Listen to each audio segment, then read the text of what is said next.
Yo guys, hari ni aku nak tunjukkan cara macam mana kau nak jadikan armrest korang tak kacau handbrake. So first thing first, korang kena dapatkan kita punya arm extender ni. Ini adalah armrest punya tapak yang kita dah custom gunakan 3D printer supaya dia dah adjust boleh tak kacau handbrake, dan juga kat holder belakang boleh pakai untuk produk Myvi G3 guys. So first thing first, korang kena ada set ni. Kita akan stand pakai skru dan primer dan juga tapak tu lah.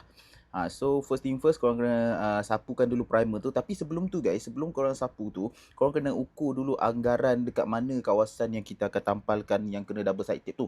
So aku nak tunjukkan cara nak ukur dia macam mana.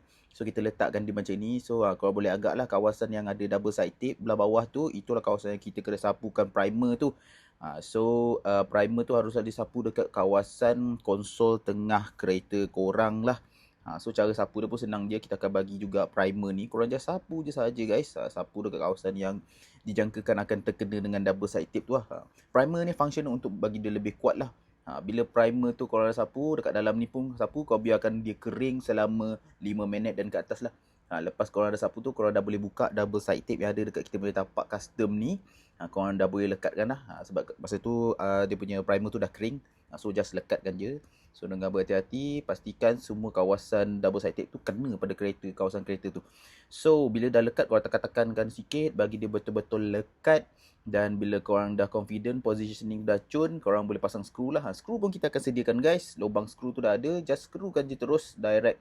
Guna screwdriver biasa pun boleh, guna yang mesin macam ni pun boleh juga. So belakang ada lagi dua juga, korang cocokkan skru tu dan skrukan juga. So dah siap dah kita punya custom armrest tapak ni. Kemudian bolehlah korang pakai yang aftermarket ni, tak kisah brand apa pun. Kebanyakannya 80% boleh pakai lah. Kalau korang ada yang lama pun korang boleh pakai, korang tak payah beli, dah jimat duit kan. So pasang skru ke empat-empat bahagian atas tu, kemudian korang boleh slot in. Dah cun guys, dah jadilah korang punya armrest custom made. Dan belakang jangan lupa juga pasang dia punya lock ni, supaya nanti bila kau slide dia tak ada terlepas ke belakang.